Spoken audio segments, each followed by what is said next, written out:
오늘 예배 자리에 참여한 모든 성도님들에게 또 영상으로 예배하는 모든 성도님과 가정 위에 주님의 은혜와 평강이 함께 있기를 축복합니다. 오늘 예배 전에지만 말씀을 듣기 전에 눈으로 서로 옆 사람과 뒷 사람과 컨택을 하세요. 안녕하세요. 반갑습니다. 반갑습니다. 예. 인간의 감정 중에 가장 파괴적인 감정은 분노에서 나오는 살인인 것입니다. 자신을 향한 분노, 타인을 향한 분노, 사회와 세상을 향한 분노, 모든 분노의 표출은 결국 비극을 부르게 됩니다. 신앙이라고 해도 분노를 이기지 못하면 시험에 들거나 영적 침체에 빠지게 됩니다. 교회에 다니던 사람들이 교회를 등지게 되는 경우를 보면 자신의 분노를 조절하지 못하고 화를 내다가 시험에 들어 교회를 떠나는 경우가 종종 있습니다. 거룩한 분노가 있긴 하지만 대개의 경우 분노는 잠재된 이기심과 좁은 마음에서 분출되는 경우가 많습니다. 일단 시작된 불같은 분노는 자신의 인격에 상처를 입히고 주변 사람들의 마음에 방화벽을 치게 만듭니다. 그리고 그 불길이 꺼진 후에는 심한 부끄러움과 자괴감을 갖고 다시 관계를 회복하려면 한동안 어색한 관계를 유지할 수밖에 없습니다. 최근 코로나의 상황이 장기화되고 있습니다. 코로나 초기에는 질병에 대한 공포와 불안이 증가하면서 이러한 현상을 코로나 블루라고 불렀습니다. 그러나 코로나가 장기화되면서 사회적 거리두기가 길어지고 수많은 자영업자들의 매출의 직격탄을 맞으면서 직장인들의 일자리를 잃고 실직하면서 언제 끝날 줄 모르는 신겨운 사정 속에서 사회 전반에 걸쳐 분노의 감정이 일어나고 있습니다. 이러한 현상을 코로나 레드라고 부릅니다. 코로나 블루로 우울한 감정, 어두운 감정을 갖고 살아가는 것이나 코로나 장기화로 인하여 분노의 감정을 가지는 코로나 레드의 감정은 의학적인 질병이라기보다는 사회현상에 따른 심리적인 증상이지만 이를 쉽게 간과할 수 없는 이유는 이러한 분노가 한 개인에게만 영향을 미치는 것이 아니라 타인과 갈등, 사회적 갈등으로 확산되어지기 때문입니다. 지금 한국 사회를 일부 사람들은 앵글리 사회라고 부르기도 합니다. 화가 난 사회라는 말씀입니다. 사람들이 층간소음으로 다툼의 원인이 되어 살인까지 가는 경우를 종종 보게 되고 이웃과 사소한 일의 다툼으로 인하여 불을 지르기도 하고 또 살인을 하기도 하고 또 공권력의 대처 방식에 분노를 쏟아놓기도 합니다. 교회에서도 분노가 표출되어 서로 간의 갈등이 생겨 서먹하게 되는 경우도 많이 있습니다. 이와 같이 갈등 사이에서 미움과 증오가 적나라하게 드러나므로 결국은 사이가 앵글리 사이처럼 화가 난 사이처럼 폭발 직전에 있는 사이처럼 사람들이 각박하게 살아가고 있다는 것입니다. 오늘 말씀을 통하여 분노 시대에 우리 신앙인들이 어떤 마음의 자세를 가지고 살아야 되는지를 한번 생각해 보며 오늘 산상수훈의 말씀을 통하여 예수님이 직접 가르쳐 주신 그 말씀이 요구하는 것이 무엇인가를 생각해 보고자 합니다. 오늘 예수님께서는 살인하지 말라는 그 계명을 주시기 전에 그 계명의 뿌리인 예수님께서는 분노하지 말라고 말씀합니다. 산상수훈의 말씀은 5장 21절부터 끝절 48절까지의 말씀은 총 6개의 주제로 되어 있습니다. 첫 번째 주제가 오늘 살인하지 말라, 두 번째 주제가 간음하지 말라, 세 번째 주제가 이혼하지 말라, 맹세하지 말라, 보복하지 말라, 원수를 사랑하라는 말씀으로 연결되어 있습니다. 그런데 이 가르침의 근거가 되는 서론은 바로 17절에서 나타나고 있습니다. 오늘 17절 말씀은 뭐라고 말합니까? 내가 17절을 같이 읽겠습니다. 내가 율법이나 선지자를 폐하러 온 줄로 생각하지 말라. 폐하러 온 것이 아니요 완전하게 하려 함이라. 예수님께서 살인하지 말라는 계명을 새롭게 해석함으로 옛사람의 그 살인하지 말라가 폐해진 것이 아니고 더 율법을 온전하게 하기 위하여 오셨다고 예수님이 말씀하고 있습니다. 5장 48절의 마지막 절 말씀은 우리가 잘 아는 말씀이 기록되어 있습니다. 그러므로 하늘에 계신 너희 아버지께서 온전하신 같이 너희도 온전하라. 결국 내가 거룩하니 너희가 거룩하라는 구약의 4개의 말씀처럼 신약에서는 아버지의 온전하신 같이 너희도 온전하라고 말씀합니다. 오늘 이 말씀을 통해서 예수님이 가르치는 교훈이 무엇인가를 더 깊이 우리에게 말씀해 주고 있습니다. 오늘 21절의 말씀에 이렇게 시작합니다. 21절을 같이 읽겠습니다. 옛사람에게 말한 바 살인하지 말라. 누구든지 살인하면 심판을 받게 되리라 하였다는 것을 너희가 들었으나 나는 너희에게 이르노니, 이렇게 말씀이 시작되어집니다.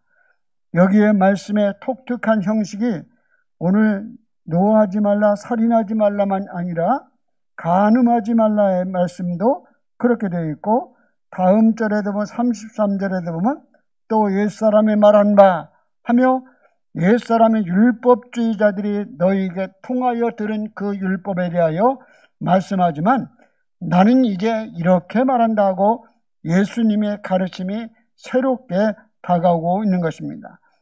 여기에 옛사람이라는 표현은 당시 율법학자, 학파들이 일반적인 가르침, 습관, 풍속을 의미합니다.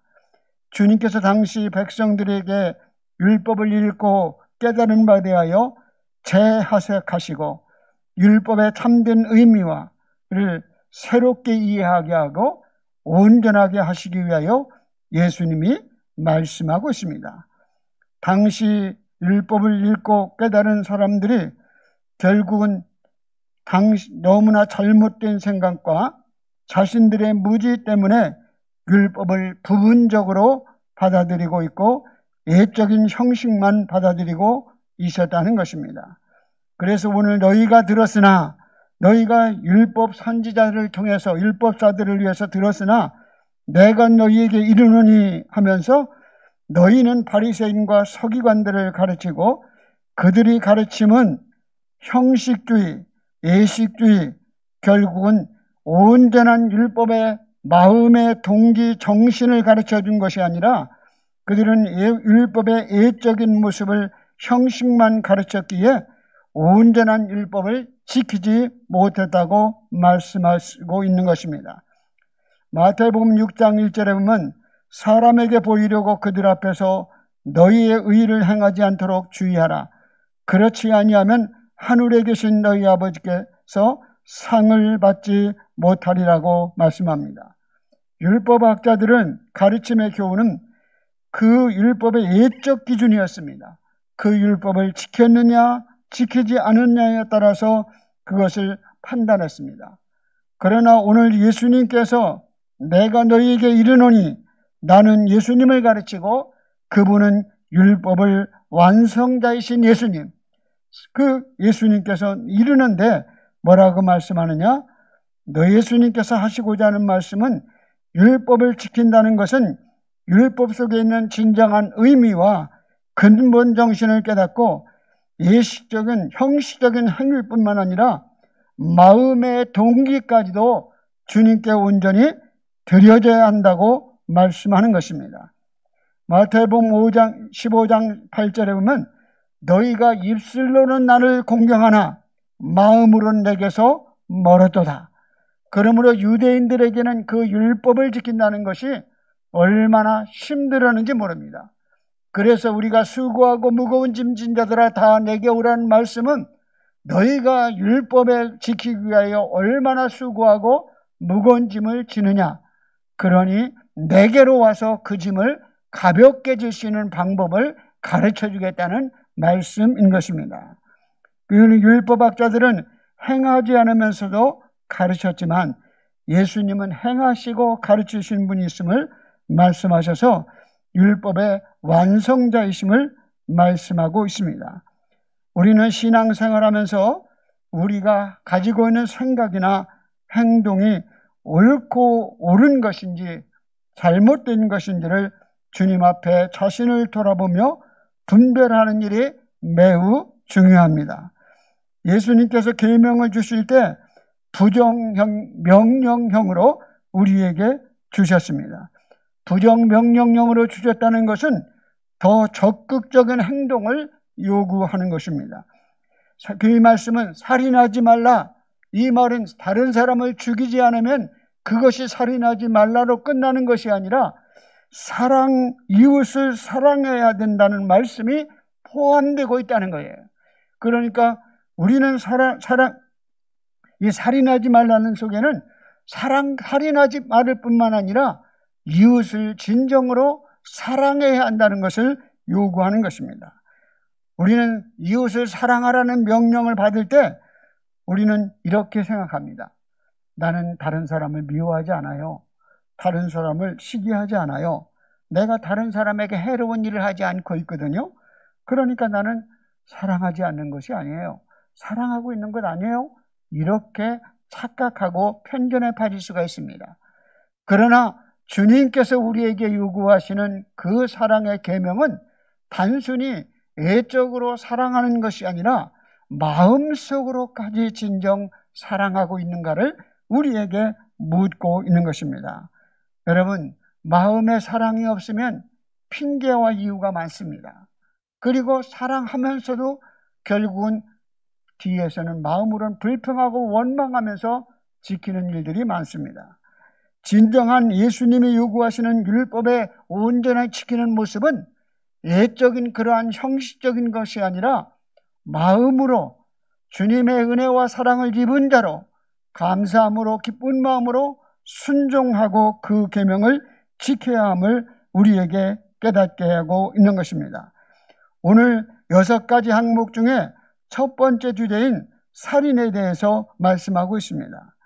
구약의 율법은 살인하지 말라. 누구든지 살인하면 심판을 받게 된다고 말씀합니다. 살인은 가장 큰 범죄입니다.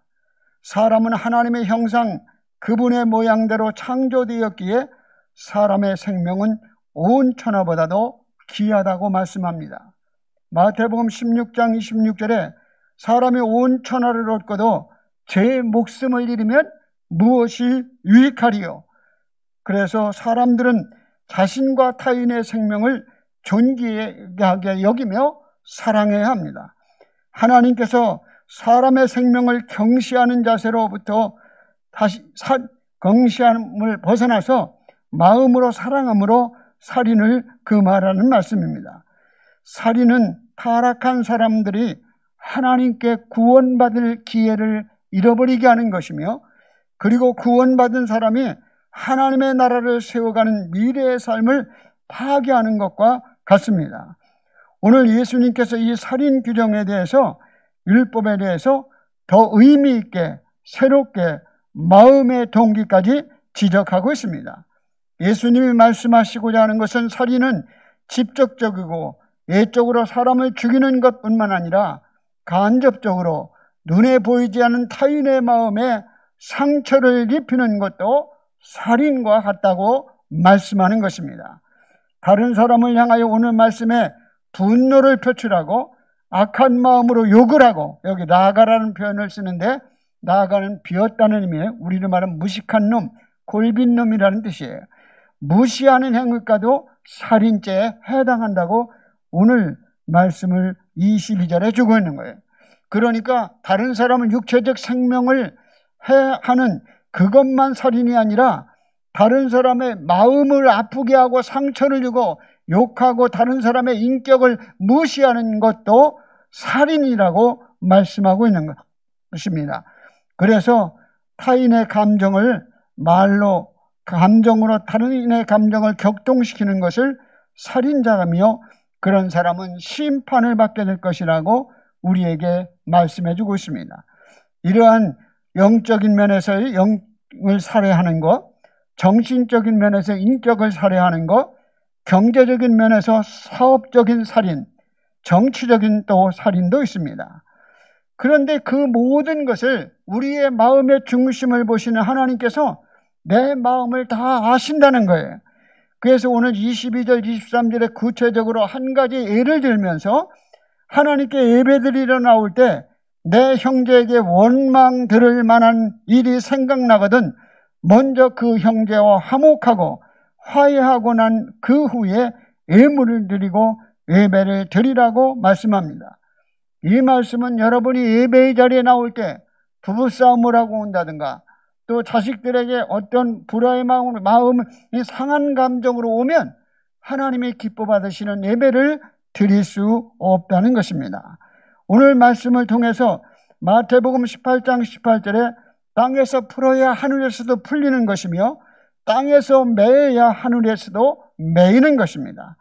요한일서 4장 20절에 누구든지 하나님을 사랑하노라 하며 그 형제를 미워하면 이는 거짓말하는 자니 보는 바 형제를 사랑하지 못하는 사람과 보지 못하는 바 하나님을 사랑할 수 없느니라고 말씀합니다.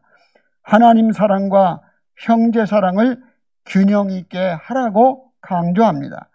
하나님과 예배의 관계보다 더 우선적으로 행할 것이 있는데 그것은 먼저 형제와 화목하는 일임을 깨우쳐 줍니다. 하나님께 예물 드리는 신앙인의 예물을 드리는 일을 중단하고 원망할 형제를 찾아가서 그 형제와 화목하라. 하나님이 받으시는 예배는 단순히 교회에 나와 드리는 예배뿐만 아니라 우리의 삶으로 드려지는 예배도 중요하게 생각하신다고 말씀합니다. 그 일을 위하여 시간을 끌지 말고 화해할 때 속히 하라고 25절에 말씀합니다. 우리는 형제가 원망할 만한 일을 가해자일 수도 있고 피해자일 수도 있습니다. 그런데 가해자 입장에 서면 셀프 용서를 잘할 때가 있어요. 내가 하나님이 날 용서하셨어. 여러분이 잘 아는 밀양이라는 영화에서 한 사람이 잘못을 범하고 나서 교도소에 찾아가서 가해자가 교도소에 나는 하나님께 이미 용서받았습니다라고 말하므로 오히려 그 사람이 더 피해자가 새롭게 마음을 먹는 모습을 보게 됩니다. 여러분, 피해자가 용서하지 않았는데 어떻게 하나님이 용서하시겠는가?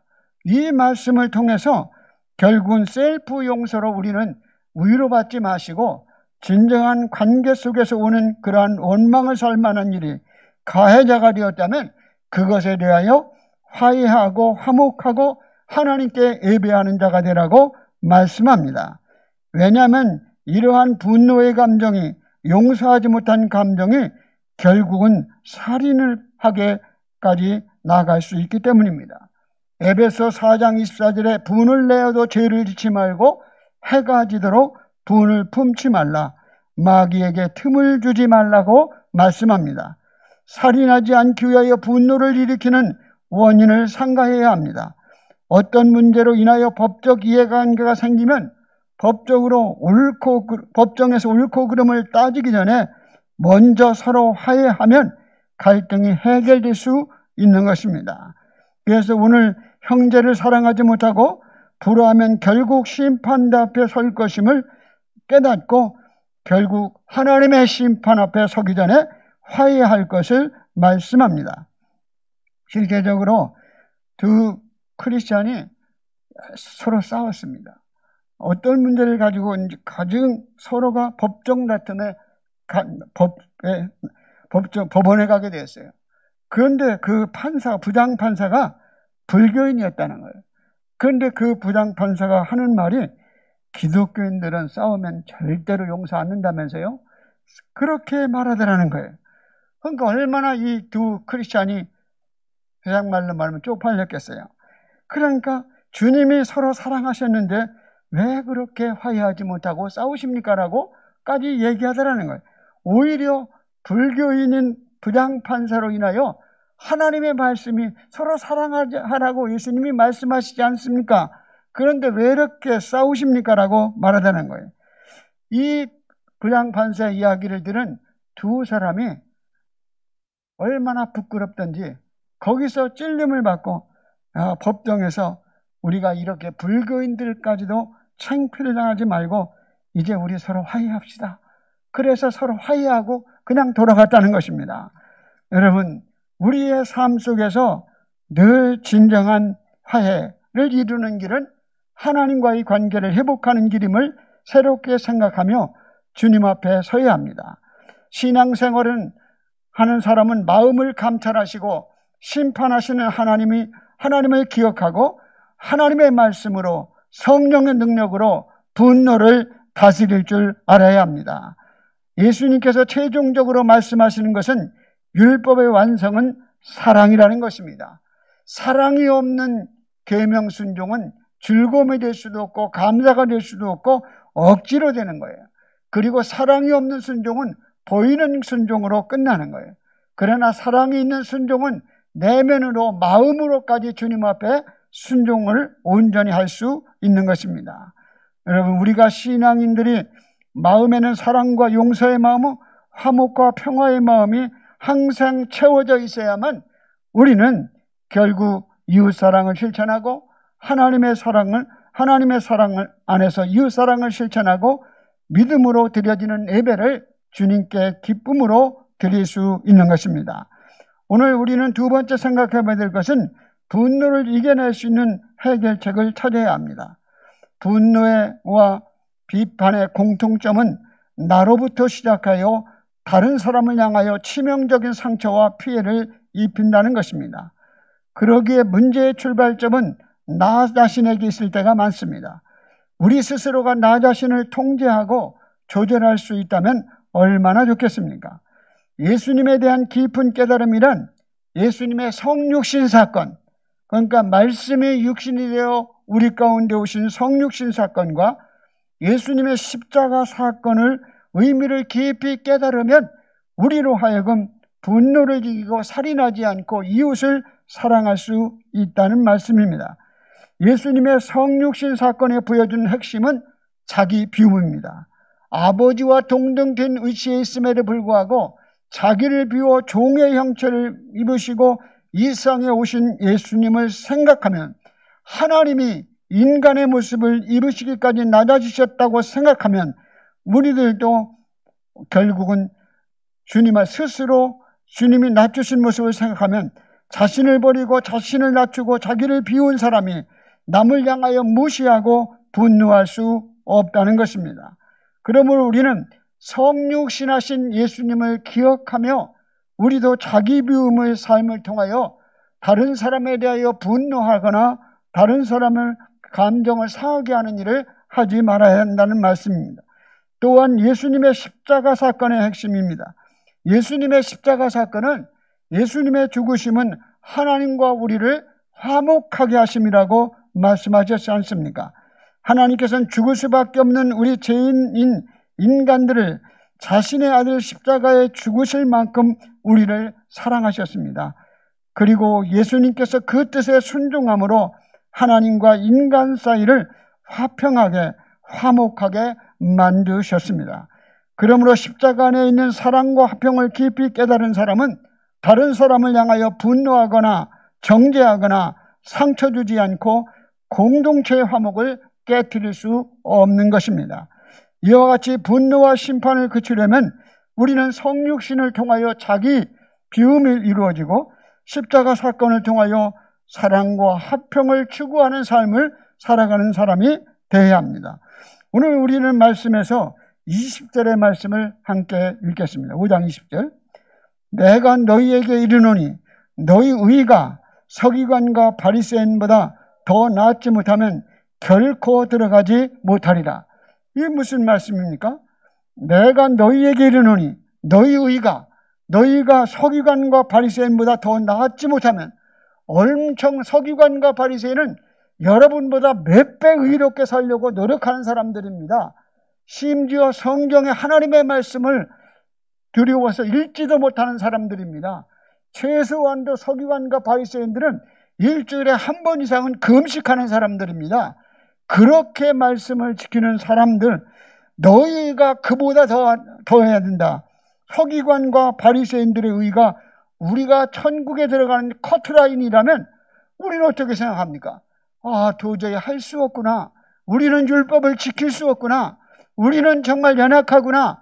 서기관과 바리새인에 의해 이룰 수 없구나 하고 절망할 수밖에 없습니다. 율법은 우리로 하여금 죄를 깨닫게 하고, 우리는 죄인이라는 것을 깨달을 뿐만 아니라 그 모든 율법을 지킬 수 없는 연약한 존재라는 것을 깨닫고 절망할 수밖에 없습니다. 그러나 그 상황 속에서 우리는 한 단계 더 나아가면 희망이 있는 것입니다. 율법 앞엔 절망할 수밖에 없지만 우리로 그 나의 죄를 용서하시는 예수 그리스도 앞에 나아가게 하신다는 것입니다. 주님을 의지하게 하신다는 말씀입니다. 성경 말씀에 갈라디아서 3장 24절에 보면 이같이 율법은 우리를 그리스도에게로 인도하는 가정교사의 역할을 한다고 말씀하는 거예요. 율법 앞에 절망으로 끝나는 것이 아니라 복음 앞에 나가면 죄를 깨닫게 할 뿐만 아니라 용서의 길을 우리에게 보여주시고 주님 앞에 나오게 하신다고 말씀하는 것입니다. 우리가 죄인임을 알고 의로우신 주님의 용서가 필요하고 주님의 긍휼이 필요합니다. 이미 로마서 10장 4절에 보면 그리스도는 모든 믿는 자에게 의를 이루기 위하여, 하나님의 의를 이루기 위하여 율법의 마침이 되었느니라. 율법과 선자의 마침이 되었다는 거예요. 우리는 정말 율법 앞에 절망할 수밖에 없고 그 의에 이를 수 없지만, 그래서 주님이 우리 가운데 다가오시고 우리를 사랑해 주시고 우리를 가르치시고 우리를 위하여 십자가에 죽으심으로 우리는 희망을 갖고 주님을 의지하게 된다는 것입니다. 그렇다고 우리는 주님의 의만 있다고 율법을 무시하고 살아가야 되느냐? 그게 아니에요. 오늘 아까 17절에 율법을 폐하러 온 것이 아니라 율법을 완전하게 하심이라, 온전히 이루시게 왔다는 것은 예형적으로 지키는 그 율법을 지키며 다 지켰다고 생각하는 우리에게 더 깊은 율법을 요구하며 결국은 우리로 하여금 뭐라고 말하냐? 우리의 삶 속에 하나님의 말씀을 생활화하고 체화시키는 그러한 삶을 살아갈 때 주님의 용서를 입은 자로, 주님의 은혜를 입은 자로 그러한 삶을 살아갈 때 하나님의 나라의 사람이 될 수 있음을 말씀합니다. 그러므로 우리는 오늘 율법 앞에 절망하지만 우리는 그리스도의 우리의 눈을 들어 믿음으로 우리가 바라보면 주님이 모두 필요한 사람입니다. 우리는 다 주가 필요한 존재입니다. 주님의 도우심이 필요하고 주님의 용서하심이 필요하고 성령의 도우심이 필요하고 성령의 이끄심이 필요합니다. 오늘 주님 앞에 나와 우리는 그렇게 성령의 이끄심을 따라 믿음으로 살아갈 수 있게 해달라고 기도하시기 바랍니다. 사실 우리의 삶 속의 영적 승리는 기도에 있습니다. 말씀만 있고 기도가 없으면 그 말씀을 깨달을 수 있고 그 말씀을 우리가 체화시킬 수 있는 삶으로 살아낼 수 있는 능력이 없습니다. 그러므로 우리가 신앙생활은 반드시 기도와 말씀이 함께 있어야 하는 것입니다. 오늘 또 왜 그렇게 살아야 되느냐고요? 오늘 말씀을 통해서 우리는 영원한 하나님의 나라의 상급이 있음을 너희가 안다면 우리는 지금 그렇게 세상에 포기할 것을 포기하며 살아갈 수 있다는 것입니다. 오늘 말씀을 통해서 다음 절은 나가면 오른쪽 눈을 빼고서라도 오른손을 잘라내고서라도 죄를 멀리하고 의의 길을 선택하고 하나님의 나라에 들어가는 존재가 되라고 말씀합니다. 오른쪽이란 말은 활의 시위를 다닐 때 오른쪽 눈으로 한대요. 그래서 어떤 것을 기준으로 삼는 거예요. 그래서 우리의 삶 속에서 늘 하나님의 은혜와 사랑을 생각하며 우리의 삶에 온전히 우리는 연약하고 부족하고 불의한 존재지만 예수 그리스도의 의로 덧입혀짐으로 그리고 우리의 삶 속에서 결국 말씀을 생활함으로 거기서 나타난 우리의 의가 주님 앞에 기쁨이 되도록 주님 앞에 기쁨이 되도록 드러내야 하는 거예요. 그러니까 우리가 그렇게 생각할 수 있어요. 우리 마태복음 23장 23절 읽겠습니다. 마태복음 23장 23절입니다.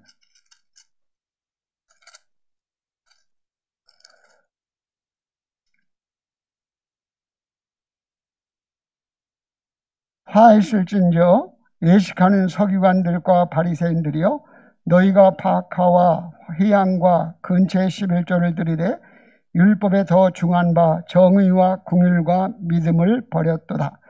그러나 이것도 행하고 저것도 버리지 말아야 할지니라. 네. 우리 어떤 사람들은 그렇게 생각합니다.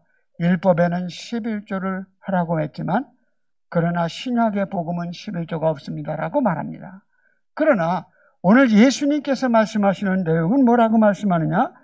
거기에 율법에 더하기 위해서 정의와 긍휼과 믿음을 첨가하고 그래서 그러나 이것도 행하고 저것도 행하라는 말은 율법에서 요구한 것을 행하면서 그 내적인 것까지도 더욱더 보충하라는 거예요.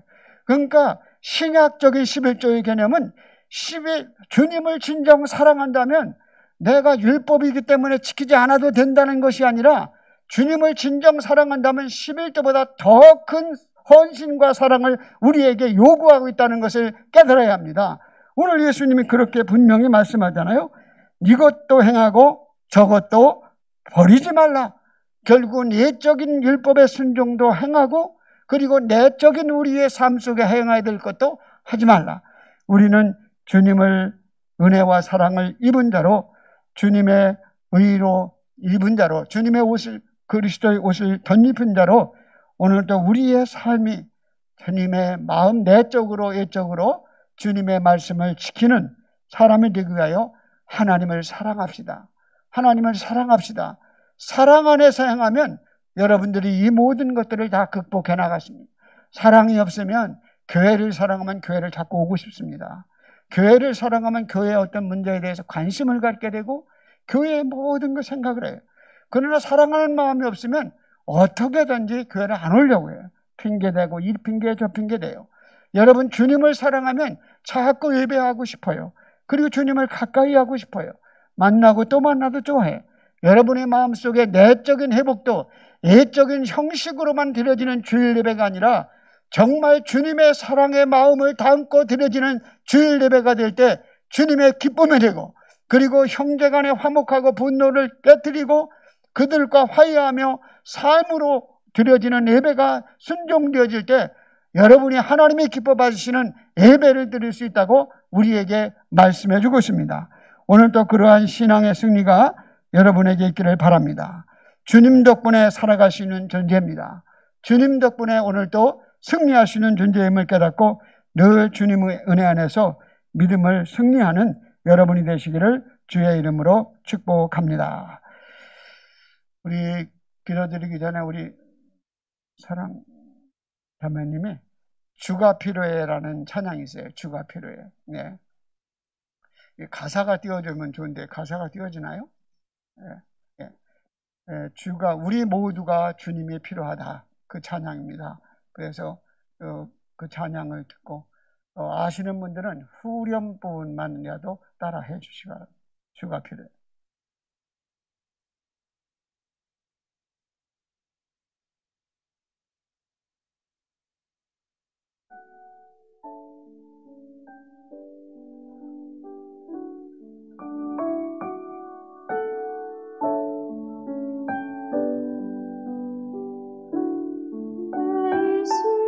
스치는 사람들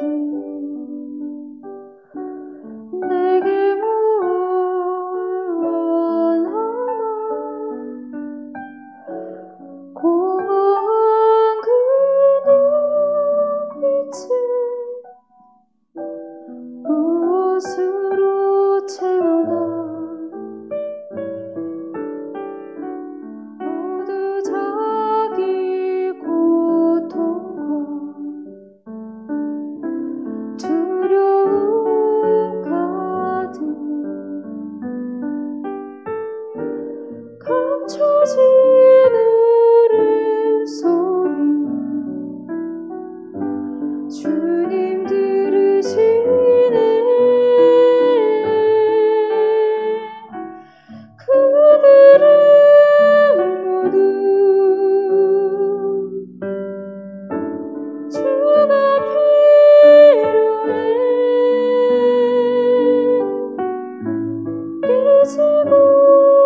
우리 박수로 우리 다 함께 오늘 주신 말씀을 생각하며 온전히 율법의 요구에 이를 수 없는데 주님이 가르치신 율법은 우리의 내면의 순종까지도 원하시고 계십니다. 우리의 힘으로는, 우리의 연약함으로는 도저히 주님의 의를 이룰 수 없습니다. 그러므로 주님이 필요합니다. 주님의 도우심과 주님의 용서하심과 주님의 인도하심이 필요합니다. 기도와 성령의 능력으로 우리로 하여금 주의 말씀에 온전한 순종을 이루게 하여 주옵소서. 다 함께 통성으로 한 2, 3분 동안 기도하겠습니다. 자비로우신 하나님, 오늘도 주님 앞에 나와 아버지 하나님 우리의 연약함과 부족함을 회개합니다. 주님의 말씀에 따를 수 없는 연약한 존재지만 우리의 삶의 자리에서 늘 주님과 더불어 살아갈 수 있게 하시고 주님의 능력과 주님의 사랑을 입어 주님의 기쁨 되도록 도와주시옵기를 간절히 원하옵건합니다. 주여 사랑해 주시옵소서. 아버지 하나님, 오늘도 주님의 뜻을 세워나가는 귀한 심령들로서 우리의 내면에도 주님의 향한 사랑이 있게 하시고 예형적인 순종이 아니라 내면적인 순종이 이루어지게 하시고 계명을 지키게 하셔서 하나님의 기뻐 받으시는 예배를 드리며 주님과 더불어 동행하는 삶을 살아갈 수 있도록 이끌어 주시옵기를 간절히 원하옵건합니다. 주님의 도우심이 필요합니다. 주님의 인도하심이 필요합니다. 우리 연약하지만 기도로 주님과 영적 교제로 우리가 믿음 안에 깨어있게 하시고 아버지의 말씀에 순종하여 다 천국 백성이 될 수 있도록, 하나님의 나라 백성이 될 수 있도록 인도하여 주시옵소서. 예수님의 이름으로 기도드립니다. 아멘. 아멘.